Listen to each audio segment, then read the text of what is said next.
Muy buenos días, distinguidos amigos. Bienvenidos a otra entrega del Diálogo Libre de su periódico Diario Libre, el periódico que más se lee y que más vende en la República Dominicana. Hoy vamos a hablar de seguridad social, de riesgos laborales, y para ello hemos invitado al superintendente de Salud y Riesgos Laborales, CISALRIL, el doctor Pedro Luis Castellanos, quien está acompañado del ingeniero Alejandro Moliné, que es el director técnico del CISALRIL, y de la bella Beri Candelario, su encargada de Relaciones Públicas. El panel de periodistas que tendrá a su cargo la conducción de este diálogo libre está encabezado por la subdirectora de Diario Libre, la periodista Inés Aispún, el jefe de redacción web de Diario Libre, el periodista Omar Santana, la reportera senior Lisania Batista y el periodista Joaquín Caraballo de la redacción integrada de Diario Libre. En unos instantes arranca este diálogo libre con el doctor Pedro Luis Castellanos y el ingeniero Alejandro Moliné de la Superintendencia de Salud y Riesgos Laborales CISALRIL, a quienes damos la más cordial bienvenida con nuestro agradecimiento por haber aceptado esta invitación. Buenos días. Buen día. Gracias por la invitación. Cuéntenos cómo está el tema de CISALRIL. Hay muchísimo ruido ahora con las ADARS y con la DIDA y muchísimas cosas. ¿Qué es lo que hay?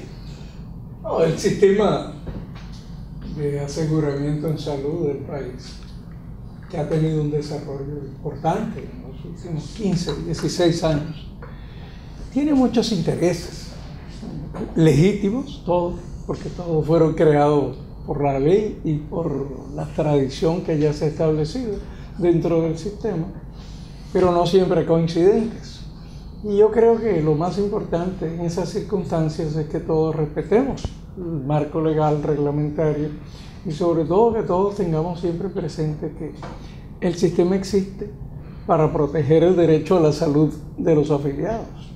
Siempre hay ruido, siempre hay conflictos, y pensamos que hay que resolverlos teniendo como norte la idea de mejorar las atenciones y la protección de los afiliados. Pero ¿ha sido el tripartismo una retranca o ha sido un elemento de desarrollo del sistema? Todas las anteriores. Es indudable que se logren acuerdos entre el sector empleador, el sector laboral, el Estado, el gobierno, contribuye cuando se logran esos acuerdos a dar saltos de avance, saltos de calidad en la protección de la salud de las personas y de la familia. Pero también es indudable que cuando hay desviaciones y cada sector se atrinchera en lo que son sus intereses particulares, se convierte en una dificultad. En este sentido, nosotros pensamos que en el Consejo Nacional de la Seguridad Social deberíamos, en el marco de revisar, una de las cosas que debería que revisar en la ley, es la forma como se toman decisiones en el Consejo de la Seguridad Social.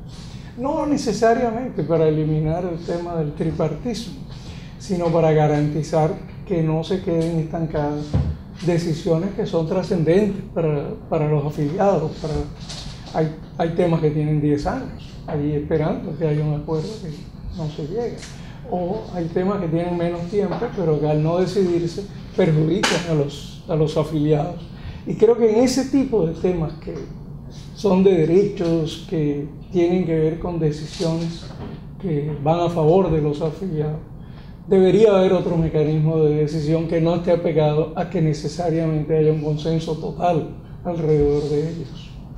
Mi última pregunta, yo no suelo hacer preguntas, pero el tema de la seguridad social es un tema esencialmente técnico, económico, es decir, Y de derecho. Y de derecho, sí, pero me refiero técnico-económico en cuanto a que tú no puedes crear un sistema que lo dé todo, porque no tiene viabilidad, ni puedes crear un sistema que no dé nada, porque entonces no cumple con la misión que tiene que cumplir en una sociedad.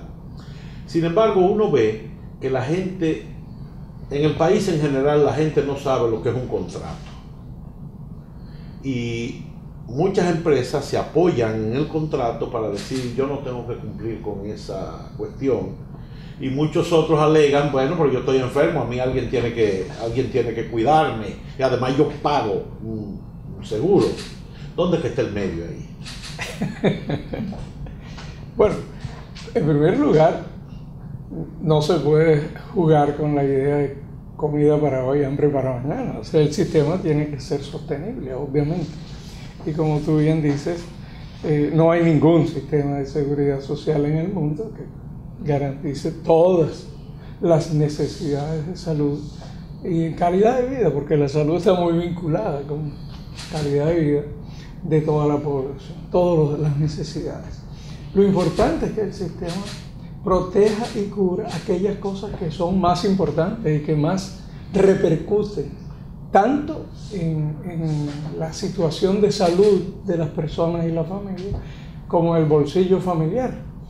Si un sistema protege a la familia de la posibilidad de quiebra por la enfermedad de un miembro de la familia y garantiza que esa familia va a mejorar su situación de salud porque tiene garantizadas las atenciones necesarias, es un buen sistema de protección social, de seguridad social. Es natural, y yo creo que todos los humanos tenemos eso, que cuando conseguimos algo queremos algo mejor. Entonces es lógico que cuando no teníamos un sistema de seguridad social con un catálogo explícito de prestaciones, con costos conocidos, etc., pues la aspiración era tener un sistema. Una vez que lo tienes y que logras cierta protección, cierta garantía de protección, lo que tú quieres es que mejore. Y es bueno que así sea.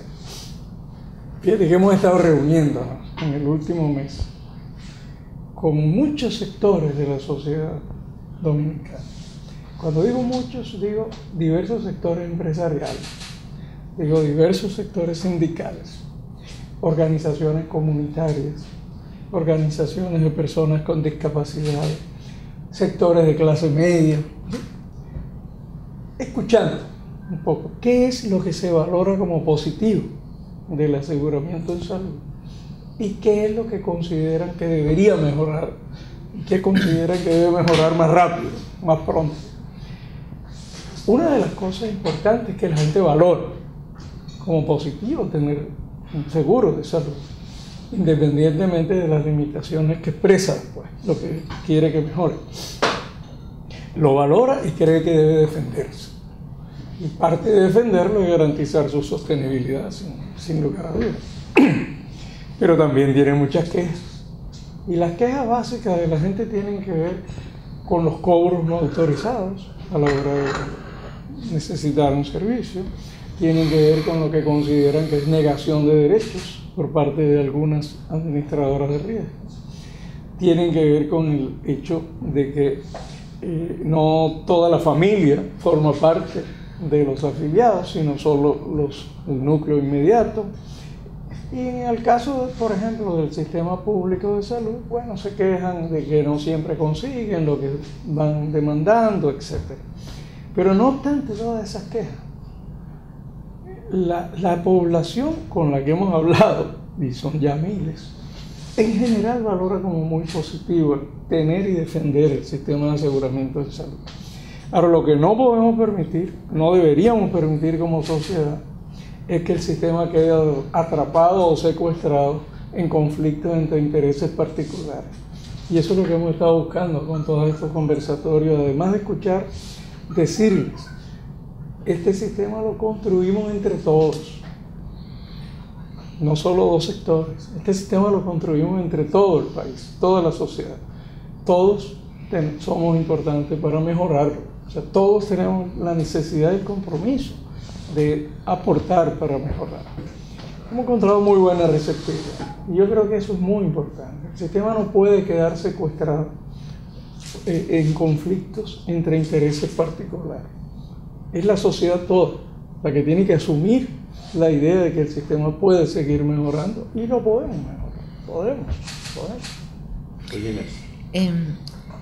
Hay modelos diferentes de seguridad social, pero vemos por las noticias que en muchos países mucho más avanzados que el nuestro hay problemas de sostenibilidad. Todos tienen problemas. Exacto. Estados Unidos con el tema de Obamacare y todo esto. La seguridad social española siempre al borde de, ¿verdad?, de la quiebra. Pero no quiere. Pero no quiere. Y eso en otros muchos países. En el nuestro, ¿cuál es la realidad de la salud financiera del sistema? No. el sistema no está. Eso es un hecho importante, que explica también por qué nosotros estamos insistiendo en que es ahora cuando hay que afrontar innovaciones dentro del sistema. Nuestro sistema no está en crisis financiera. Por supuesto, yo tenía un tío que era comerciante y cada vez que yo le preguntaba, tío, ¿y cómo anda el negocio? Horrible, estamos quebrados. Pero la tienda crecía y crecía y crecía. Claro que hay quejas, pero en general el sistema no está en una crisis, a diferencia de sistemas de seguridad social y salud de varios otros países de América Latina. El nuestro no, el nuestro incluso tiene disponibilidad en este momento para mejorar las prestaciones y nos estamos preparando para eso, para una propuesta de ampliar el catálogo de prestaciones. Estoy hablando del de salud, el seguro familiar de salud, el de riesgo laboral, pero igual en pensiones. En pensiones hay acumulado un fondo gigantesco, pero no quiero hablar de pensiones. Entonces, pero el sistema tiene amenazas, tiene desafíos por delante. ¿Cuáles son esas? Por ejemplo, amenazas importantes. Nuestra población cambió. Éramos una población predominantemente rural, ahora vivimos concentrados en pocas grandes ciudades. El perfil de salud cambió. Éramos una población que predominantemente vivía, enfermaba y moría de enfermedades agudas, infecciosas, que se resolvían o no se resolvían en un contacto del enfermo, del paciente con el sistema de salud. Una diarrea, una gripe, una enfermedad respiratoria aguda, una infección cualquiera. O un embarazo que termina en un nacimiento. Eso cambió. Ahora, el 30% de nuestra población es hipertensa. El 11% es diabética. La mitad de nuestra población tenemos sobrepeso. Una proporción altísima de nuestra población tiene trastornos cardiovasculares ya definitivos, permanentes. ¿Qué significa eso? Que ya nuestro sistema, la demanda de nuestro sistema de salud no es un contacto con el sistema, es para toda la vida y es periódico. Eso obliga a repensar cómo protegemos y cuidamos ese derecho. Por otro lado, nuestro sistema de salud cambió. Si miramos hacia atrás, y yo he hecho el ejercicio con varios de los sectores con los que nos hemos reunido, si miramos hacia atrás, le decimos, piensen, retrocedan, ¿cómo era nuestro sistema de salud hace 20 años?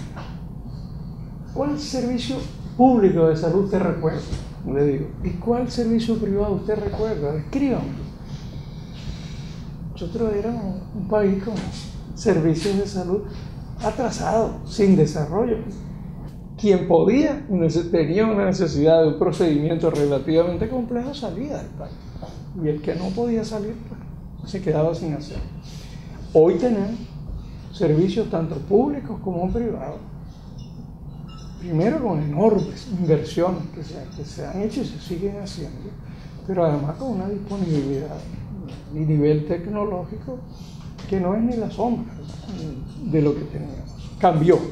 Pero al cambiar, también cambian los costos de producción, y también se introduce la necesidad de desarrollar modelos de negocio, modelos de producción de los servicios de salud que sean más eficientes. Porque hoy, con todo esto junto, atender a una persona hipertensa, diagnosticándola tempranamente, buscándola de manera activa en su casa o en su lugar de trabajo y garantizar que no llegue a ser un infarto, es mucho más eficiente que atenderlo después que tiene una complicación, o que tiene una insuficiencia renal crónica, o que se ha puesto ciego, o que tiene un infarto. Entonces, hay que cambiar nuestro modelo de prestación de servicios, desarrollando la atención primaria, que nunca se veía así como una necesidad, tanto me refiero en el régimen contributivo como en el régimen subsidiado. No es una necesidad solo para el sistema público, es también para el sistema privado. Entonces tenemos que cambiar revisar, mejorar nuestro catálogo de prestaciones por todo lo que he dicho, pero también tenemos que cambiar la forma como contratamos y pagamos. Porque solo contratamos y pagamos por servicio prestado. Cada vez que tú me limpias los dientes, yo te pago por una limpiada de dientes. Pero si pagamos solo por servicio prestado, obviamente la tentación de hacer más aquellos servicios que dan más beneficios es muy alta. Si no pagamos también por resultados, por beneficios recibidos por las personas, y eso ya hay experiencia en muchos países. Tú mencionaste Estados Unidos, mencionaste varios países donde el caso de España es diferente porque es un sistema que contrata de manera distinta, contrata el servicio completo. Sí. Pero en Estados Unidos, que viene una experiencia de pagar básicamente por servicios prestados, han ido migrando progresivamente a pagar por resultados, o sea, por paquetes de servicios y por enfermedad, por patología. Nosotros tenemos que introducir en nuestro catálogo contratación y pago por enfermedad, por patología. Tenemos que introducir contratación y pago por paquetes, por protocolos de atención de determinados problemas. Tenemos que introducir y pagar aquellos procedimientos que son típicos de la atención primaria, la búsqueda activa, la atención continuada, sin copago. En la atención primaria no puede haber copago. En fin, lo que quiero decir es que estamos en un momento en que el sistema requiere innovaciones. Es un buen momento porque no estamos en crisis financiera, tenemos una ventana que nos permite introducir innovaciones. Y lo que no podemos es dejar pasar esa oportunidad por conflictos entre intereses particulares. O sea, necesitamos que toda la sociedad se disponga, demande y asumamos la responsabilidad de empujar el sistema para que mejore, siga mejorando, para que avance, sin perder lo que hemos ganado. O sea, sin perder lo que hemos ganado. Sobre todo que no es barato. De todas maneras, la gente está pagando, sea como copago, sea por los aumentos anuales, sea por las enfermedades que no le reconocen. Yo tengo un caso ahora mismo de una persona que es hipertensa y medio diabética, y le dicen así, firma ahí, pero sin hipertensión y sin diabetes. Y yo, entonces, para cuando esté sana. Para cuando esté sana, entonces. ¿Verdad? Sí, sí, yo quería resaltar también lo que destacó el doctor Castellano en relación a lo que es la salud financiera del sistema. Es decir, tenemos un sistema que no tiene, vamos a decir, problemas financieros estructurales y que tiene también un seguimiento y una supervisión por parte de la superintendencia mensual mensual a través de auditores internos que tenemos en la superintendencia, y se hace también una auditoría anual a través de empresas externas que son acreditadas que tienen que ser acreditadas por la superintendencia. Exacto, hacen cortes trimestrales y se entregan mensualmente también los estados financieros a los cuales se le da seguimiento. Lo que sí tenemos que tener en cuenta también que este es un país de ingresos medios y que en realidad los recursos que se capturan, vamos a decir, a través de la cotización y de los aportes que hace el Estado son también limitados. Es decir, en los sistemas de seguridad social, las prestaciones que se entregan tienen que ver mucho también con lo que se recauda. Entonces, en ese sentido, el país también tiene sus restricciones. Y como dijo el doctor Castellano, lo que se está haciendo ahora mismo, o lo que se está tratando de impulsar de la superintendencia, es hacer cambios dentro del modelo que puedan hacer, vamos a decir, más eficaz y más eficiente el uso de esos recursos, que siempre van a ser limitados. Entonces, la seguridad social responderá siempre a una parte, vamos a decir, una gran parte de las necesidades de la población, que deben ser los problemas, vamos a decir, más perentorios, los problemas que según el análisis epidemiológico son los más importantes de la sociedad, pero siempre, lamentablemente, va a haber una parte que va a estar descubierta y que habría que buscar otras modalidades para que sean satisfechas. Muy bien. Omar. He tenido la suerte de que me ha tocado siempre en los últimos diálogos libres el tema salud en varias ocasiones. Te está volviendo el perro. No, muy lejos. Pero tengo que cuidar el he hecho una pregunta similar y me gustaría que usted nos la responda desde su punto de vista, por supuesto. ¿Por qué no termina de arrancar el primer nivel de atención, el nivel de atención primaria? Como se le dice? Importante, muy importante. Primero, bueno, es hacer una precisión. El sistema de seguridad social no tiene servicios, compra servicios, o sea, paga por servicios, ¿no?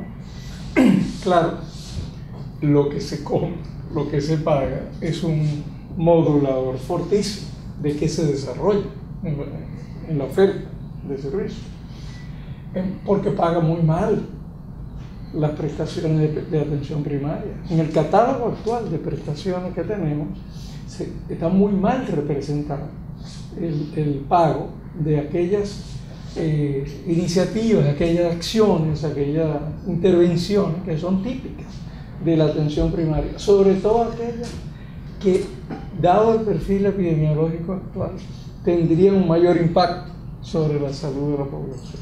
Lo que aquí llamamos preventivo. Por ejemplo, sí, y prevenir y promover una vida. Sí. Por ejemplo, en nuestro catálogo no existe la actividad física. Para poner solo un ejemplo que es fundamental. Cualquiera sabe que el sedentarismo es un factor de riesgo importantísimo hoy para la salud de las personas. No se cubre adecuadamente las visitas a nivel domiciliario. Por ejemplo, en nuestro catálogo de prestaciones no está la atención paliativa para los enfermos terminales. Nosotros, cáncer es una de las patologías de mayor frecuencia dentro de la mortalidad. ¿Cuál es la consecuencia de eso? Que hay pacientes que le dan quimioterapia hasta el día anterior de morir. O sea, entonces, es absurdo eso. ¿Por qué no se ha desarrollado más la atención primaria en el régimen contributivo? Régimen subsidiado, un esfuerzo que corresponde, digamos, al desarrollo del Servicio Nacional de Salud, y hasta donde yo entiendo están intentándolo. Hay un problema más de recursos, de disponibilidad para tener suficiente para el desarrollo de la atención primaria. Pero a nivel contributivo también es un problema de recursos, porque en términos del aseguramiento de salud no hemos asignado buena remuneración, buenos pagos para aquellas intervenciones que son indispensables en el marco de la atención primaria.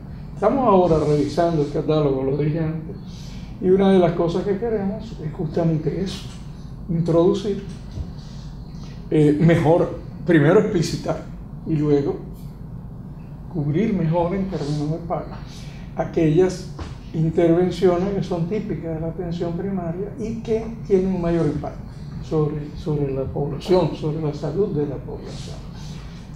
Por ejemplo, nosotros no pagamos, no premiamos el que se detecte tempranamente un diabético. Por el contrario, pagamos más mientras más tarde se detecta. Es absurdo eso. ¿Por qué pagamos más? Porque necesita más servicios, o sea, porque demanda más servicios. Debería haber un estímulo para detectarlo tempranamente. Igual los hipertensos, igual las personas con sobrepeso, fumadores. Afortunadamente no somos un país de alta tasa de prevalencia de fumadores, por lo menos no de los más altas del mundo. Pero tenemos problemas con el consumo del tabaco. Nosotros no financiamos intervenciones para las personas que quieren dejar su adicción al tabaco. O sea, ese tipo de cosas que son claves de la atención primaria, no las financiamos bien. Entonces, cuando tú me preguntas, ¿por qué? Tú esperabas que te dijera por la resistencia. Y sí hay resistencia. Hay resistencia en algunos sectores que no entienden. Yo creo que no entienden, insisto. Y como uno tiene vocación docente, no me canso de tratar de que lo entiendan y de explicar que el desarrollo de la atención primaria los va a beneficiar. Claro. O sea, desde el punto de vista de negocio, ningún sector va a resultar más beneficiado en el país con el desarrollo de la atención primaria que las grandes clínicas, o sea, la clínica privada. Porque no es lo mismo cuando tú tienes de clientela los 1.000 o 2.000 que vienen diariamente de manera espontánea, cuando tú tienes 7 millones de gente que está buscando activamente cuáles son sus problemas de salud, que va a demandar obviamente exploraciones, estudios, diagnósticos, atenciones especializadas. Pero no lo han entendido. Es verdad que hay resistencia, pero yo no creo que ese es el principal factor por el que no se ha desarrollado. Pero no lo entienden porque ellos saben, ese especialista que se opone sabe que no puede atender más de N número de pacientes al día. Por tanto, el número que incrementa la seguridad social no lo beneficia a él, beneficia a su competencia. Ahí que está el problema. Pero bueno, sacando cuenta. Sí, pero no. Bueno, sería muy egoísta. Bueno, pues eso es. Pensar así. Eso es, Lizadia. Señor Castellano, hay una situación que muchos sectores, bueno, en sentido general la población critica, y es la libertad que tienen las ARS de contratar los PCS, es decir, los prestadores de servicios de salud. Entonces, eso trae como consecuencia de que yo no puedo ir a cierto especialista porque no está dentro de la ARS por un problema entre ellos. La superintendencia en todo esta propuesta de cambios y de mejorar el catálogo de prestaciones no contempla que los contratos sean tal vez supervisados por ustedes, para que se eviten esa situación de que si tengo que ir a un otorrino tengo que pagar 3.000 pesos porque ese no está en mi ARS, por ejemplo. No solo pagas 3.000 pesos, sino que no te dan recibo. Exacto. O sea, hay un delito de varias partes. No solamente el asegurador, pero es cierto lo que tú planteas. Mira, ese es un tema, primero, hay definiciones que son de ley, están en la ley. Creo que ha llegado el momento de actualizar el marco legal, pero mientras el marco legal esté vigente, todos estamos obligados a cumplirlo, o deberíamos sentirnos obligados a cumplirlo. Y además, ese tema que tú planteas es un tema que tiene implicaciones técnicas y financieras, por supuesto, y no hay, debo decirlo con toda honestidad, ni siquiera dentro de la superintendencia hay total consenso alrededor de ese tema.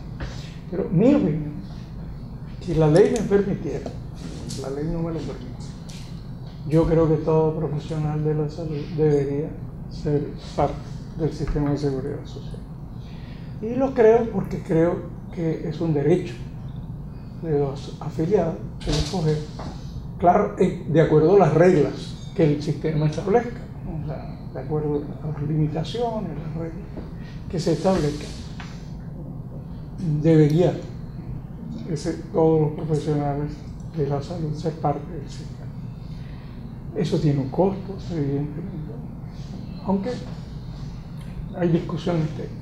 Yo no creo que la gente va a inventar 2 infartos para buscar 2 atenciones. O sea, eso será verdad en algunas prestaciones de bajo costo, que son reiterativas, puede ser, pero no es que más pesan económicamente dentro del sistema.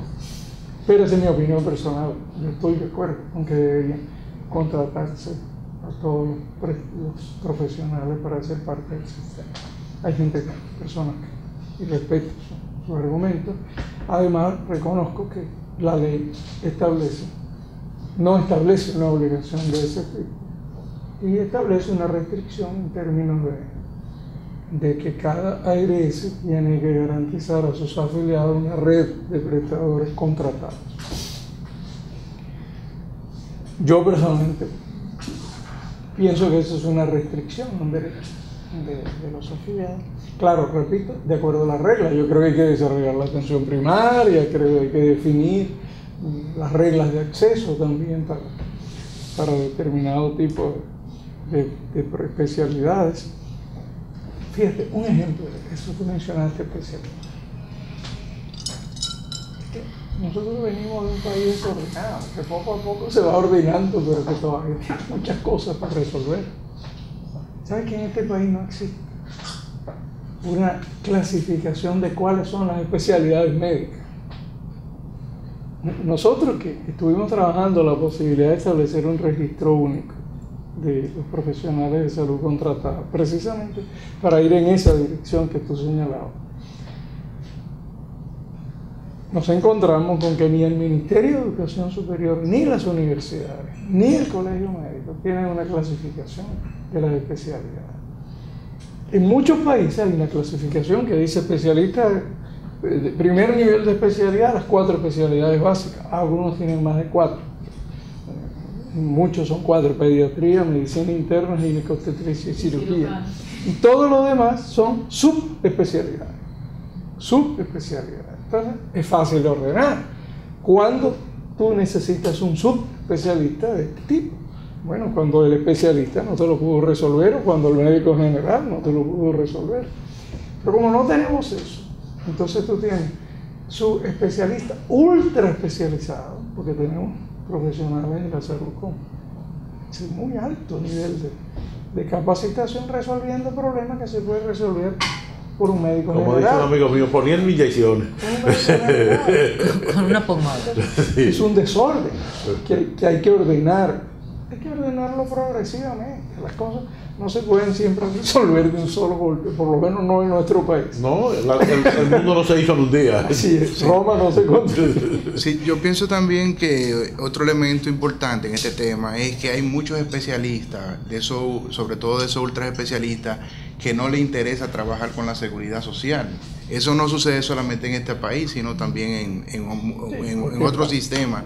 Debido a que la tarifa que paga la seguridad social no pueden ser tarifas, vamos a decir, tan altas. Es decir, la seguridad social garantiza volumen, pero no puede pagar, para el nivel de demanda, por ejemplo, que tiene este país en términos de consulta, si el sistema pagara 3,000 pesos por cada consulta, fuera imposible cubrir otros servicios que se requieren en el sistema. Entonces, lo importante es que el sistema pueda garantizar, vamos a decir, una base de especialistas que sean de buena calidad y que se refieran ya a esos ultra especialistas casos particulares que sí en ese momento el sistema lo pueda pagar.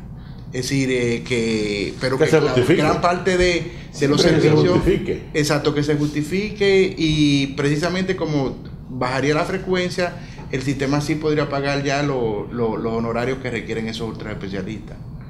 Sí, pero no el especialista o ultra especialista como primera opción, que es lo no que está como primera opción, es lo que pasa ahora. Es lo que pasa ahora. Ese es el problema. Ese es el problema. Usando como servicio de primer nivel a un especialista. Al último que tú tienes que ver. Claro. Exacto. Entonces los costos. Mira, otro tema, por ejemplo, a propósito de la necesidad de ordenar que tenemos en el país. Y todo eso a nosotros nos llega porque pagamos. O sea, y además porque tenemos información, o sea, números, y los torturamos mensualmente para ver qué está pasando. Una clínica o un servicio cualquiera de salud compra un tomógrafo de última generación, un acelerador mínimo.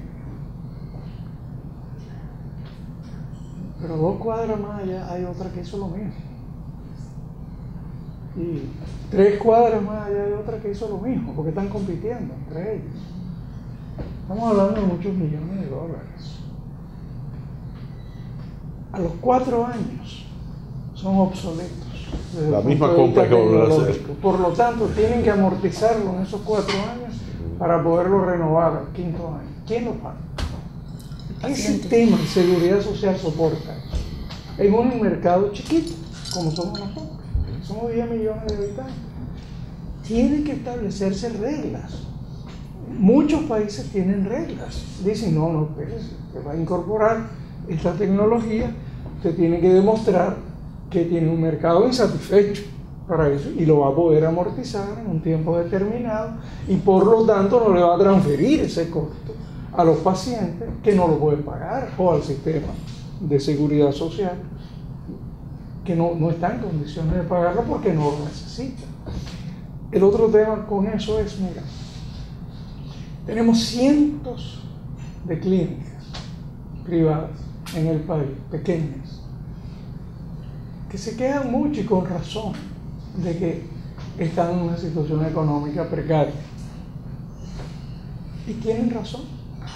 Ahora, el sistema de seguridad social no está para proteger la rentabilidad de una inversión privada, sino para proteger el derecho a la salud de la población. Ahora, ¿por qué están en esas condiciones? Porque no pueden competir con las grandes.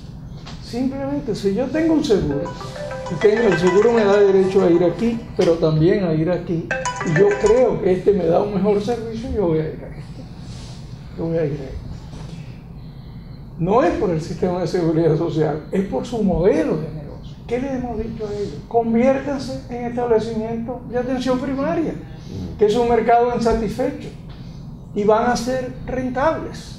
Y no quieren. Algunos lo reciben con buenos oídos, otros tengo la impresión de que no les agrada la idea. Tienen la ilusión de que un día van a tener la capacidad de competir. Eso es no solamente por lo que hay hoy, es por lo que va a haber dentro de 5 años. O sea, el mercado, la oferta de servicios privados de salud del país en 5 años va a hacer que ninguna de estas instituciones pequeñas sea sostenible, a menos que se conviertan en establecimientos de atención primaria y se asocien con otros establecimientos grandes en lugar de competir, que se asocien, que formen redes de servicios privados y pueden contratar como redes con el sistema de seguridad social o ofrecer a la población que quiera pagarlo servicios completos como redes, desde servicios primarios hasta servicios de alta complejidad y alta tecnología. Pero no queremos, preferimos competir y soñar con la ilusión de que un día vamos a ser tan rentables y efectivos como las enormes inversiones que se están haciendo en el campo de salud privada en el país. Entonces, nosotros le decimos, su futuro es asociarse, es convertirse en centros de atención primaria y van a ser rentables porque hay un mercado insatisfecho. Decía Tocqueville que el éxito de los Estados Unidos era el arte de la asociación. Nosotros siempre queremos ser cabeza de ratón y no cola de león. Siempre, siempre. Eso, ¿por qué 4 médicos que ahora mismo lo que están cobrando es un chequecito en salud pública no pueden instalar un centro de atención primaria y asociarse? Debo decir. Lo mismo yo lo he dicho para los ingenieros que hacen obras del Estado. Óigame, usted se saca una rifa, es mejor que se lo saque una compañía donde 4 ingenieros se ayuden, el hidráulico con el electromecánico, con el civil, con el otro, y se fajen a trabajar y ganan todos. No, el contrato es mío, individualizado. Tenemos que madurar un poco como país. Pero es bueno, esa es la parte, la forma fea de decirlo, pero la forma positiva es hemos avanzado. Sí, sin duda. Hemos avanzado mucho, hemos aprendido mucho como sociedad en estos 15, 20 años. Y yo creo que somos optimistas, realmente somos optimistas, pensamos que si la economía sigue creciendo, si encontramos la manera de no caer en grandes conflictos políticos, sociales, que afortunadamente no tenemos, tenemos muchas oportunidades como país. Sin ser un país con grandes recursos naturales, nosotros podemos llegar a ser un país mucho más organizado, que proteja mejor los derechos de la gente. Uno de nuestros más grandes desafíos son las desigualdades sociales. Que nuestra economía ha crecido, pero ha crecido profundizando las desigualdades sociales. Eso es insostenible. Y un sistema de seguridad social es un igualador social.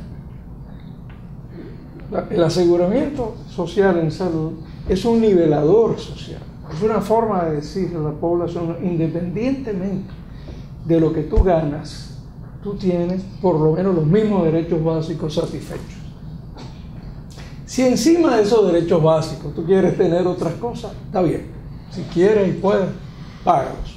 Pero el sistema tiene que garantizar que tus derechos básicos están protegidos. Y eso nivela la sociedad. Los españoles se quejan mucho. de su sistema de seguridad social, pero es un nivelador, es un nivelador, aún en los periodos de crisis económica más nivelador. profunda. Los españoles tenían protegido su derecho a la salud, y eso protegió a los españoles cuando tenían 30% de desempleo de paro, protegió a ese país, no se deterioraron los indicadores de salud de España en ese periodo espantoso de crisis económica que tuvieron. Pero nosotros necesitamos un sistema que haga eso, o sea, que sea un nivelador social, que ayude a reducir las desigualdades sociales en básico. Por eso defendemos tanto el plan básico. Seguro Familiar de Salud en su plan básico. Es que tenemos que apostar al plan básico, no a los complementarios y a los voluntarios. Que quiera y pueda pagarlo, está bien, el sistema tiene que ofrecérselos. Pero lo que tenemos que cuidar y proteger es el plan básico, porque ese es el nivelador, el común para toda la sociedad. Lo que nos hace igual a ti y a mí, a ti, a ti, a ti, independientemente de que además de eso nosotros querramos y podemos pagar algo adicional, sabemos que tenemos garantizado lo básico. Y evitar que lo adicional se vuelva lo básico. Que se vuelva obligatorio, que se vuelva obligatorio. Sí, eso es. Que ese es el otro punto. Joaquín. Sí, me gustaría por favor que me diera algunos datos, o sea, montos a nivel de subsidio, en lo que va de años. Los subsidios. Exacto. ¿Te refieres a los subsidios por maternidad, maternidad, lactancia, enfermedad, etcétera? Y si el señor Alejandro, por favor, nos puede decir, o sea, todo el que supervisa algo encuentra. Entonces, ¿cuáles serían esos puntos críticos? En los datos que pide Joaquín, yo quiero que usted agregue también la parte de riesgos laborales, Okay. que es muy desconocida, bastante desconocida.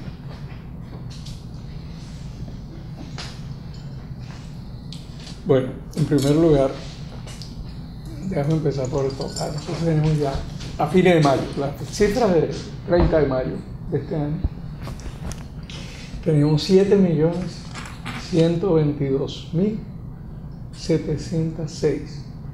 Voy a repetir, 7.122.706 personas en el seguro familiar de salud. Eso se dice fácil, pero eso es el 71% de la población, y hace apenas 5 años teníamos 40%. Entonces estamos creciendo y rápido. Creo que podemos abrigar la esperanza de que en pocos años vamos a estar alrededor del 90% de la población. Con más razón, tenemos que cuidar el plan básico, nuestro plan básico. Bueno, más o menos la mitad de esos están en el régimen subsidiario. Y la otra mitad, poquito más de la mitad, están en el régimen contributivo. No debería ser así. Eso es una evidencia de la desigualdad social que tenemos. O sea, claro, ¿por qué es así? Porque traduce lo que es nuestro mercado laboral.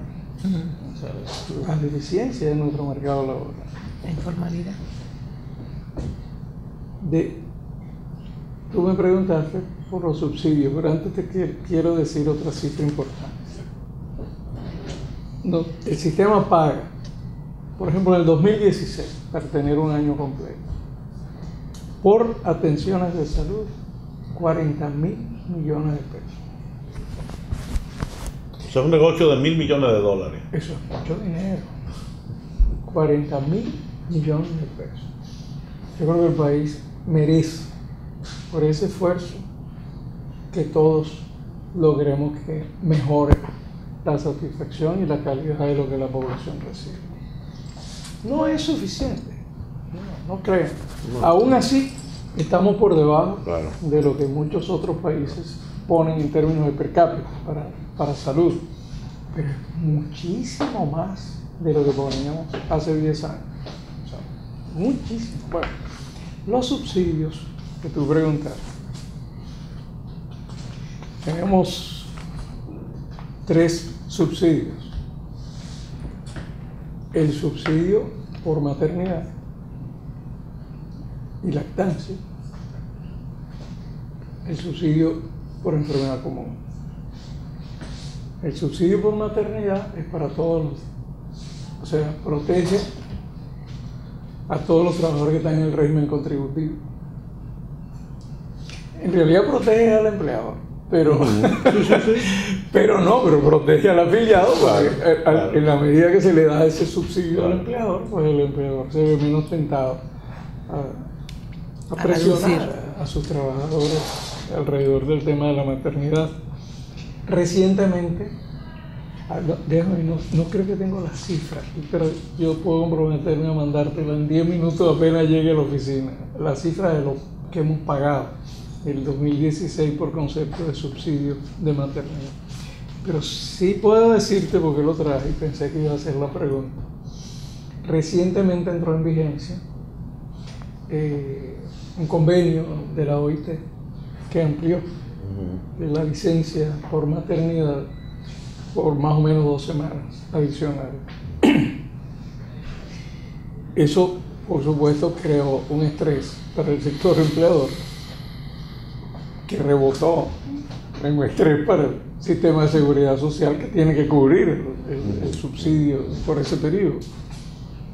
El sistema lo absorbió sin mayores dificultades, y por eso les decía que no hay una situación económica crítica. Y no solo lo absorbió, sino que se hizo retroactivo el pago. Se está haciendo retroactivo hasta el momento en que entró en vigencia el convenio en el país. La decisión del Consejo de asumirlo fue posterior, fue 2 meses después de que había entrado en vigencia.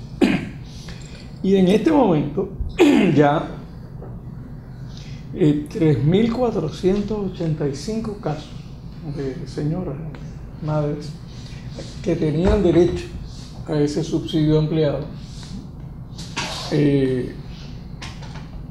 ya recibieron, ya los empleadores han sido retribuidos.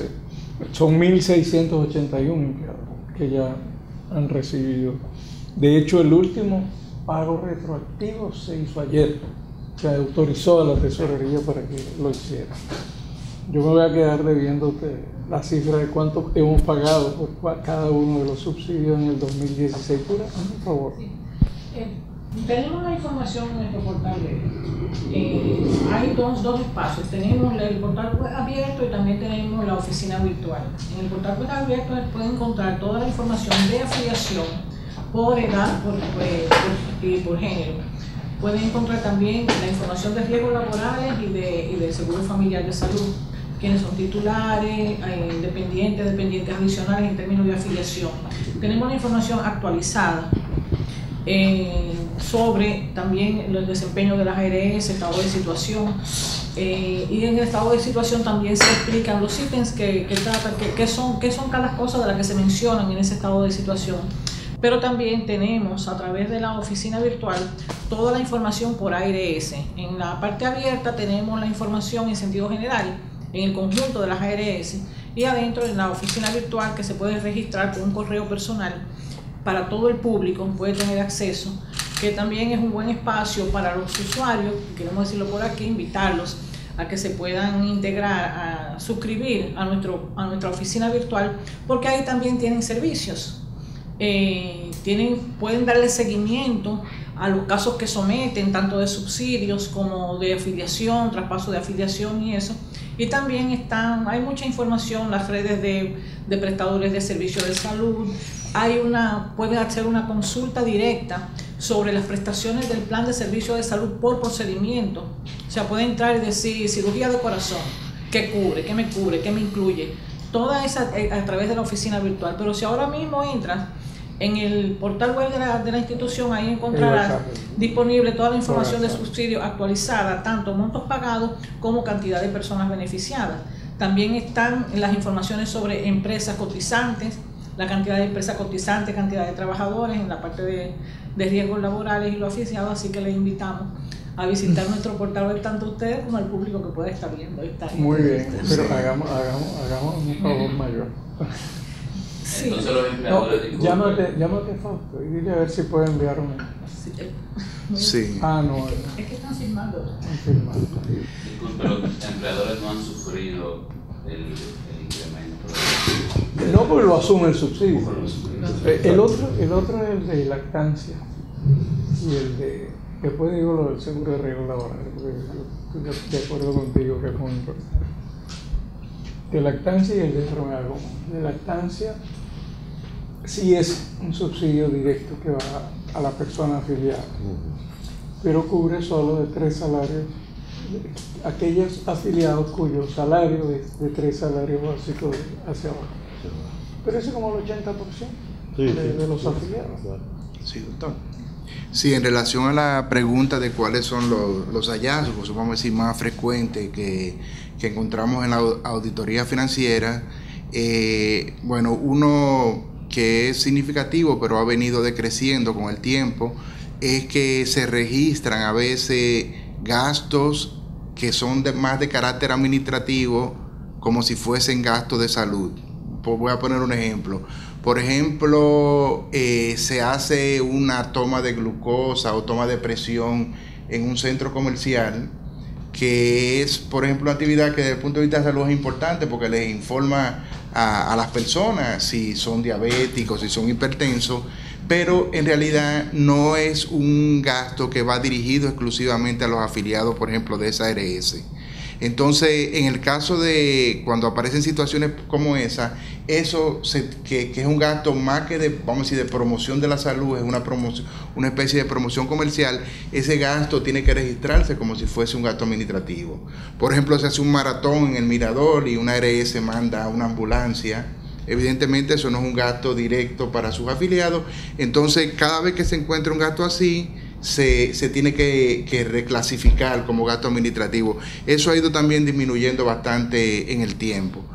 Otra cosa también es el atraso en el pago a los prestadores, que el sistema establece fechas específicas cuando se deben pagar, y en ocasiones esas facturas empiezan a subir de 30 días, de más de 90 días, entonces ahí también hay un seguimiento muy estricto por parte de la CISARRIL, porque evidentemente eso también, cuando una ARS no paga a un prestador, eso afecta a los afiliados, porque cuando va entonces a buscar el servicio, cuando hay atraso, y eso prende un botón de alarma también, ¿por qué no está pagando? Exactamente. Otro elemento también importante es que el sistema establece un 10% para los gastos administrativos. Entonces hay algunas ARS, sobre todo muchas veces las pequeñas, que no tienen las economías de escala que tienen las más grandes, donde ese gasto administrativo sube por encima del 10%. Entonces, para eso la CISARRIL tiene, vamos a decir, una penalización, que es una reserva que tienen que constituir como exceso de gasto administrativo. Esa es una reserva que afecta a la repartición, vamos a decir, de los dividendos y de los beneficios a final de año, porque es una reserva que ellos tienen que dejar constituido para el periodo siguiente. Que no afecta la disponibilidad para pagar los servicios. Exacto. Sí. Afecta los beneficios que da el perdido a fin de año. Exacto. Y otra cosa que sucede en ocasiones, pero de modo muy temporal, y con lo cual la CISARRIL también es sumamente exigente, es que en ocasiones puede haber algún desfase con lo que nosotros llamamos la reserva técnica. La reserva técnica es un monto que tienen que tener todas las ARS invertido en certificado de depósito al final de cada mes, que es equivalente al pasivo o la deuda que tienen las ARS con sus prestadores.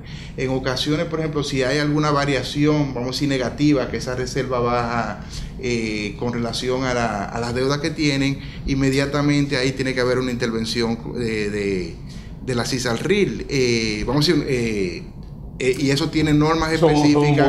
Muy exacto, que si por ejemplo alguna ARS se desfasara por 3 meses consecutivos, y eso sí requeriría una intervención oficial de riesgo laboral. Muchas veces no se valora la importancia del seguro de riesgos laborales. Y, entre otras cosas, porque a decir verdad, el desarrollo en nuestro país de la salud laboral como campo, digamos, profesional, es limitado. Un buen ejemplo de la importancia de esto lo vivimos cuando los policías y los militares entraron al sistema. Ustedes saben que estaban fuera. Eso es uno de los que ha hecho crecer el número de afiliados en los últimos meses. Había, como siempre ocurre, resistencia de algunos sectores que no querían, en fin. Hasta que se dieron cuenta de que el seguro de riesgos laborales le cubre mucho más de lo que le cubre el seguro familiar de salud, porque no tiene topes. Le cubre 100% de las atenciones necesarias si es un accidente del trabajo. Y ustedes se imaginan cuáles son los accidentes de trabajo de la policía y de los militares. Además de la frecuencia, que es relativamente alta. La severidad de estos casos. Cubre todo. La atención médica inmediata, de urgencia, la cirugía que requiera, las prótesis, hasta la rehabilitación. Más aún, si queda con una discapacidad, la consecuencia de ese accidente, inmediatamente pensionado. Y si muere su familia, su pareja, su cónyuge, hereda la pensión. Hasta, depende de la edad. Y si la señora muere, los hijos heredan la pensión hasta determinada edad. O sea, mucho más que se protege el seguro familiar de salud, protege el seguro de riesgo laboral. ¿Dónde es débil nuestro seguro de riesgo laboral? ¿Dónde es débil la medicina del trabajo? O sea, la salud laboral. Por ejemplo, las enfermedades del trabajo, las enfermedades ocupacionales. No es que no las cubre, es que no llegan demandas. O sea, no. También es débil por las deficiencias que tenemos también a veces en el sector empleador, porque el accidente de trabajo lo tiene que notificar el empleador. Una vez que el empleador lo notifica, se desencadena la protección del seguro de riesgo laboral. Pero si no lo notifica, el trabajador queda desprotegido. Y eso lo vemos con cierta frecuencia. Trabajadores que están en un servicio de salud por un accidente laboral y que inmediatamente empieza a quejarse el trabajador o el prestador de que no lo están atendiendo adecuadamente, de que no lo están cubriendo. Ahora voy a explicar algo sobre eso. Y cuando se investiga es que el empleador no ha notificado el accidente. ¿Quién tiene que cubrir? Fíjense, hasta que se aclare el tema con el empleador, la notificación y esos accidentes, esa atención al accidente la cubre. El seguro de riesgo laboral lo tiene que cubrir la ARS, en la cual está afiliada, porque se considera una emergencia. Claro. Entonces lo tiene que cubrir la ARS. Y después el seguro de riesgo laboral le repone a la ARS lo que gastó una vez que se completa el ciclo administrativo, ¿no? Ahí hay problemas, hay quejas de que no siempre se hace oportunamente esa clasificación, de que entre la administradora de riesgo laboral y las administradoras de riesgo de salud, digamos que no siempre el diálogo es muy... No son buenas amigas. muy fluido. Nosotros tenemos una resolución que vamos a emitir en la próxima semana. Estamos ya evaluando solo la parte jurídica que regula esa relación entre las ARS y las ARL para evitar conflictos, porque es un área de fricciones entre ambos. Pero el paciente se supone que está protegido o por su ARS o después por la ARL. Si supiéramos más, si la población estuviera más enterada sobre la importancia del seguro de riesgo laboral, seguramente obtendría más beneficios de los que recibe. En fin, es tan importante el seguro de riesgo laboral que, a diferencia del seguro familiar de salud, hay una sola administradora de riesgo y es pública, no es privada. O sea, eso fue parte de los acuerdos. Los propios empleadores optaron por la idea de que fueran una administradora pública. Y en general funciona. Ustedes oyen pocas quejas de Sí. pero menos que Sí, de otras. Doctor, también otra cosa que a veces es difícil es determinar qué es una enfermedad profesional. Por ejemplo, en el caso de los accidentes laborales es bastante claro, ocurre en el lugar de trabajo o en el traslado desde hacia o desde el lugar del trabajo o realizando una labor en un vehículo fuera de la institución.